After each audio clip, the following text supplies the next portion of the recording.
Hello, everybody. My name is Archer Sigur, and I'm the social studier. Today, we're with Representative Eric Gisler for Georgia District 121. Yes. Would you like to just introduce yourself for people that may not know you?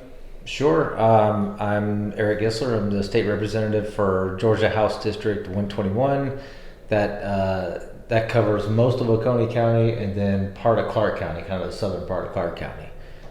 And I did just win my election in December in a special election that actually made pretty big news. So.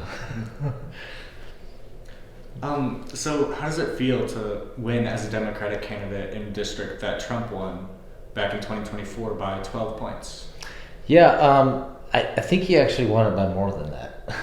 And I've seen that 12-point number a lot of places, but and I think where it comes from is that not in Oconee County. Oconee County, the district follows precinct lines, but in Clark County, the district line crosses precincts.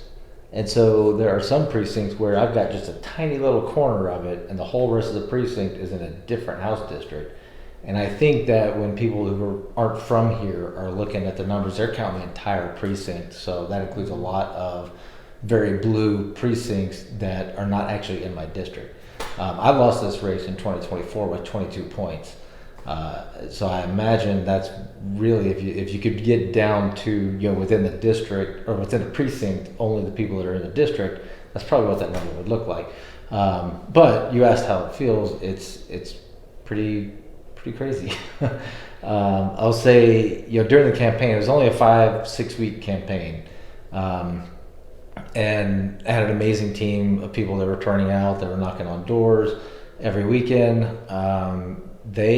We all knew that we could win in a special election like that. We knew that we had an advantage there, but it never once occurred to me what a big deal it was going to be when we did win. So that was kind of shocking. So second question, what do you think about the current deep political divide in America? Yeah, it's a problem. I'll tell you, when I was your age, I was not interviewing candidates or representatives. I was not really plugged in, so I'm glad to see that you are, because it was very different back then. I mean, it was not polarized the way it is now, and the more it goes, and the longer that polarization happens, the crazier it seems to get. I mean, we're getting to the point now. So I'll give you an example. I'm brand new in the house. I'm learning my way around. I've figured out where the bathroom is, right? I know where the coffee maker is. I'm just starting to try to get some bills drafted. And I started with one last week. It was a House resolution. I don't know, you probably have paid attention, but maybe people, watching haven't. A couple of weeks ago, the Senate Republicans drafted a resolution, and this past week they actually passed it, urging the Secretary of State, Republican, Brad Raffensperger, to turn over all of the Georgia voter registration records, right? And Brad Raffensperger has rightly said that would be a violation of Georgia law, right? So yeah, the Senate passed a resolution urging him to do it anyway, even though it's against the law. I had a resolution drafted that simply reaffirms that it would be against Georgia law for the Secretary of State to turn over our voter data to the Department of Justice. And I tried. I spoke to it on the House floor. I asked for bipartisan sponsorship. I actually went and spoke directly to several Republicans that I met over the last couple of weeks that seemed to be a little more reasonable. And I had a few of them look at it, read it over, and tell me that, yeah, there's nothing wrong with it. This is 100% right, but I can't sign it. And so we're getting to a point where reasonable Republicans in office right now can't sign on just simply reaffirming state law because of the potential political consequences. And I think that is a very bad place to be. I'm glad that that's not my party that's on that side of things. And I think it gives us an advantage going into the election year. Now, what's your top priority as a new representative? So I spent the last couple of weeks looking. I'm coming in. I'll back up a little bit. Georgia legislature meets. We run for election every 2 years, right? Representatives in the House and senators in the Senate. Everybody runs every 2 years. I came in a special election, and so I'm coming in the middle of the 2-year cycle, right? So everybody that's there, just about, was there last year, and all the bills that didn't get through last year, they're still able to come up and go through this year. So I've had to spend a lot of time just making sure, I'm aware of what's coming up, what I might be voting on very quickly. And there's, so I've been reading up on that stuff, but I'm also looking to see what's out there that I might want to sign on to. I might want to attach my name to, because I think it's good policy.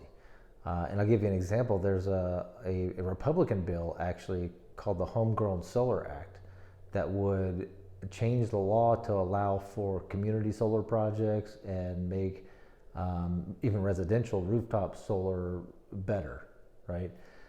It would fix some of the regulations around that, and so I found that one, and it wasn't full of co-sponsors, so there was a space. I signed on to it. I talked to the person who sponsored the bill. They were fine with it, so I put my name on there. And there's about 10 or so that were out there already that I signed my name on. So that's the first couple of weeks for sure. Now, like I mentioned, I'm working on trying to come up with some legislation myself that I can put out there in the next week or two, and just, if for nothing else, just show what I think is good legislation, good policy. What do you think is the biggest challenge facing District 121 today? The one thing that I remember in the very short campaign, right, the story that I like to tell is around property tax relief, and that's that you hear a lot about tax relief. The state is sitting on a very large surplus. Some of that money could be spent very wisely to fix some things where we're really not doing well as a state. But I'm sorry, remind me of the question. What do you think the biggest challenge facing for 121? Yeah, so when I was on the campaign trail, I had a very interesting experience. About 1 week before election night, I went to the Oconee County Farm Bureau meeting. And I talked to them and heard about their concerns. And one of the things I heard was they need property tax relief. One of the stories that I heard was, a farmer who, he's retired, he's older, been in his house for decades, was totally fine. Somebody bought the land next to him and built like a $2 million mansion. Well, next thing he knows, his property value is worth twice what it used to be, which means his insurance costs have gone up and his property taxes have gone up, right? He didn't do anything. He's just there, and somebody else made that property value go up so much. And if that was in an urban setting, you would hear it referred to as gentrification, right? Same sort of thing. People come in and buy up properties, rebuild them, tear them down, build a brand new structure on there that has a much higher value, and the neighbor's property values go up, sometimes to the point where they can't afford to live there anymore, right? So the very next night, I was at the AADM meeting here, their end of year meeting, and I heard the same thing. People talking about housing costs in Athens and the need for property tax relief for people in that situation. Been there for a while, and their property values are going up. So I think there's definitely a need for it there. The House dropped a bill, I guess 2 weeks ago now, the Home Act, where the House Republicans did, which would give property tax relief, but it's kind of heavy-handed, and it really puts local governments in a bind, the way that works. So I think somewhere in the middle is a good idea. But to answer your question, I mean, I heard that from very different sides of the same district, so that kind of stuck with me, that housing prices are pretty high, and property taxes are a part of that cost. What motivated you to run for office and overall get into politics? Yeah, that's a good question. So before Donald Trump ran in 2016, I considered myself an independent. Like I paid attention to politics, I paid attention to the news, I made sure to vote every election, but I wasn't in a party, right? I really had my step off the curb moment, get in the street and start working moment when that first, you're probably too young to remember this, but the first summer that Donald Trump was in office in 2017, there were a bunch of ICE raids going on around the country, not as bad as they are today, But they were happening, and they were terrorizing a lot of immigrant families, and that's what motivated me to go to my first Democratic county meeting in Oconee County. Next thing I knew, I was a co-chair and then a state party member, and I've gotten involved in the electoral politics kind of thing and advocacy, side of things. In 2024, I actually didn't qualify to run. I there's a woman who did qualify to run. I think she lives here in East Athens, and her employer insisted that she drop out. And so since she waited, they let her wait until after the primary election, and then she dropped out. Well, if you drop out, if you qualify, wait till after the primary, and then you drop out, the state party has 48 hours, like 2 business days, to name a replacement. So she dropped out on Thursday afternoon, which gave us until 4 o'clock Monday to find a replacement. And one of the requirements is you have to live in the district that you run for. So that Saturday, I was on a phone call with probably 8 or 10 folks who live, in the area. We were trying to think of who we could get to run, and we really were running out of options. So I said, well, I live in the district, so if we can't find anybody, I'll do it. So I did. I qualified in June. I think it was June 3rd, which gave me 5 months to put together a whole campaign and run. And I came up very short, 22 points under in 2024, which was a very red year anyway. So I lost that one, and I thought long and hard about whether I really wanted to run again. And so in August, before August, I decided I wanted to. August, we did an official launch for the 2026 campaign, because I figured I want to give it a full cycle and see if I could do better, see if I could move the needle, and see if we could win. And then Marcus Wiedauer stepped down in October, and we had a special election, and the rest is history.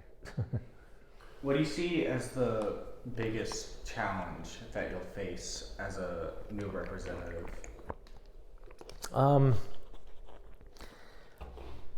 Personally, the fact that I have 3 jobs now.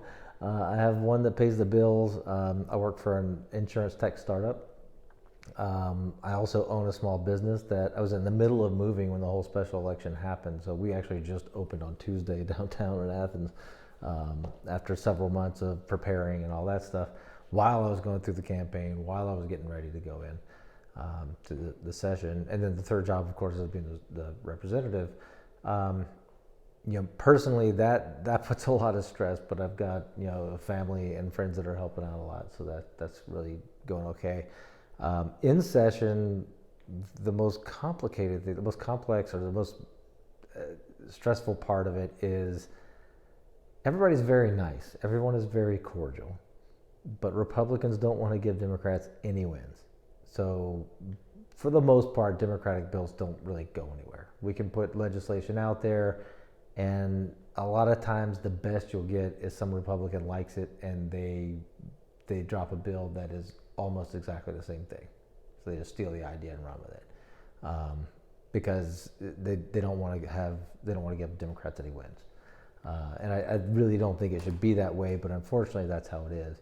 And I'll tell you, I have a bill that I worked on getting drafted, inspired by a woman who lives here in the Clark County side of my district, that would automatically cover newborns on their parents' insurance.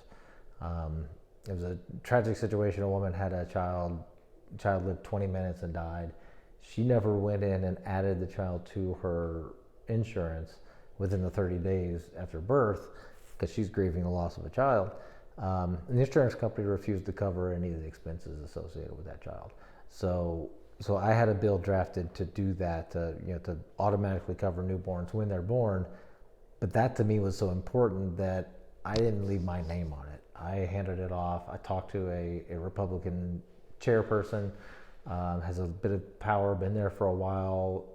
She really agreed with needing it to be done, so she put her name on it and she's running with it. So it may not have my name on it at all by the time it passes, but it's something that is important to be done, so I don't mind. How has running a business shaped your approach to being a representative? Yeah, That's a good question, and there's a good answer for it too. So when you're running a business, I've had my own small business for about 5 years, and I've worked in mostly technology, IT, financial services, information technology, for the last 25 years, and that's in mid-sized companies up through Fortune 500, right? And I've held leadership positions, and I think coming from that history going into the legislature, what I think really helps is knowing how to evaluate the data and the objective facts of the situation. When you're in business, you're looking at, here are the facts of the situation. If we make this investment, we expect this kind of payoff, and you can measure it and all that kind of stuff. Well, at the state level, a lot of what we're doing is figuring out which state programs to fund with which kind of money, that sort of thing, and how to measure the success and outcomes of them. So I think it very much translates over. You can have an idea for a piece of legislation and then know what the metrics are to make sure that it's doing what you intended. Where do you disagree most with your opponents? Like you mentioned the House Republicans. Where do you disagree most with them? Okay, this is going to get a little bit meta, I guess. But like we were talking about with that House resolution, like they're at the point right now where a lot of them agree with what I'm saying. They agree with what is objectively right, but they won't be public about it, and that's probably the thing that bothers me the most. Because if you genuinely agree or genuinely believe that, say, the Secretary of State should turn over all of our voter data to the Department of Justice, okay, fine. But if you're going to tell me that you don't agree with that you know that what I've written is right, but you can't sign on to it just because of political reasons, I don't have a lot of respect for that, right? I think that's probably the biggest thing, the unwillingness to stand up and do what you know is right just because you're afraid of the political consequences. Looking back at your campaign and now starting your term, what's the most important message that you think you should leave with constituents? I think it is that I'm willing to listen.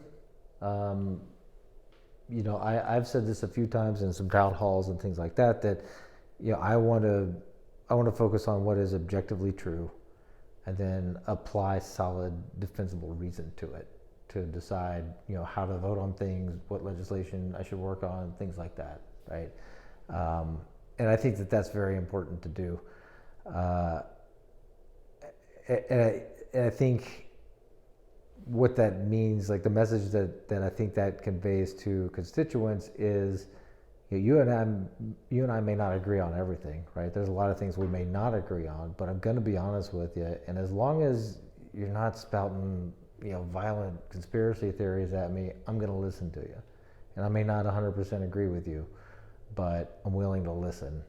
And if there's anything I can do for someone in the district, with the small bit of power I have as a state representative, if I need to make a phone call to a state agency or something like that, I'm more than willing to do that, because that's part of the job too. How have other Democratic representatives in Georgia dealt with sort of this Republican big bloc that's been going on? Yeah, it's interesting. I've talked to several Democratic colleagues over the last couple of weeks, and they do, the ways that they do it are there's a lot, right? Some of them, you'll drop a bill, we'll just get a bunch of Democrats to sign it. It goes out there knowing that it's not ever going to go anywhere, but just to say, this is what we want to do, right? That's one way to go. Another way to go is, you talk to a Republican, maybe they'll run with it, and you can be a co-sponsor on it, right, on a piece of legislation. I talked to someone, pulled me to the side the other day and said, look, a lot of people don't like doing this, but you can just talk to a Republican, give them the legislation, let them run the whole thing, and you not have anything to do with it. if it's something, you know, like the automatic, you know, insurance coverage thing, if it's something that's that important, then, you know, maybe sometimes that's a tact you have to take. But there's different tactics, I guess, depending on the legislation and you know, that kind of thing. Do you think the problem of political polarization in America could ever be solved in any way? I hope so. I mean, there's always a little bit of it, but yeah, it's gotten so tribal at this point. There's so many people that just, you know, I want this to go this way because that's what my team says, and there's really no more thought than that. I'm hoping that, you know, I'm in a very unique position. You know, in the state of Georgia, we're very gerrymandered, right? This district was not drawn for a Democrat, right? I'm probably the only one in the House at this point that is in a district that they're not supposed to be in. So I think that gives me a unique opportunity to try to cut through the partisanship as much as I possibly can, and like I just said a minute ago, right, focus on what is objectively true, and be very open and transparent about my reasons for how I vote and why I do the things that I do, and be willing to take the criticism, right? If someone disagrees, I'm more than happy to listen, and if they've got a better point than I do, I'll change my mind. That's fine. But trying to set that example in this unique position that I'm in, I think, you know, maybe it goes some way towards trying to tone down the polarization a bit. I hope. Well, thank you so much for joining me here today, Eric. Yeah. Great to have you. Yeah. Happy to be here, and happy to come back another time.